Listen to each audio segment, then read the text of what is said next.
Copa അമേരിക്കയിലെ രണ്ടാം സെമിയിൽ ഉറുഗ്വയെ ഒറ്റ ഗോളിന് കീഴടക്കി കൊളംബിയ ഫൈനലിലേക്ക് മുന്നേറിയിരുന്നു. മത്സരത്തിനു ശേഷം ഗ്യാലറിയിൽ ഡാർവിൻ നൂനിയസ് അടക്കമുള്ള ഉറുഗ്വ താരങ്ങളും കൊളംബിയയുടെ ഏതാനും ആരാധകരും തമ്മിലുണ്ടായ സംഘർഷം ഇപ്പോൾ വലിയ ചർച്ചയായി കഴിഞ്ഞു. കൊളംബിയൻ ആരാധകരെ നേരിടാൻ പോയ നൂനിയസിന്റെ പ്രവൃത്തിയെ പലരും വിമർശിച്ചിരുന്നു.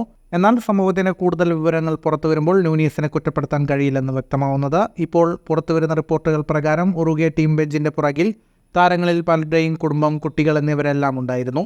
ഇവർക്ക് നേരെ കൊളംബിയൻ ആരാധകരിൽ പലരും മോശമായ രീതിയിൽ അധിക്ഷേപം നടത്തി. പ്രിയപ്പെട്ടവർക്ക് നേരെ ഉണ്ടായ അധിക്ഷേപത്തോട് ഉറുഗ്വ താരങ്ങൾ പ്രതികരിച്ചതാണ് ഗ്യാലറിയിൽ കണ്ടത്.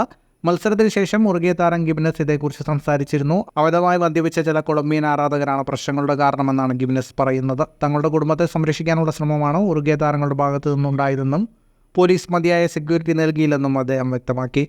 സംഭവത്തിനു ശേഷം തങ്ങളുടെ കുട്ടികളുമായി വൈകാരികതയോടെ നിൽക്കുന്ന ഉറുഗ്വ താരങ്ങളുടെ ചിത്രങ്ങൾ പുറത്തു വന്നിട്ടുണ്ട്. ഫുട്ബോൾ ലോകത്തെ കൂടുതൽ വാർത്തകൾക്കും വിശേഷങ്ങൾക്കുമായി സ്പോർട്സ് കഫേ ഇപ്പോൾ തന്നെ സബ്സ്ക്രൈബ് ചെയ്യുക.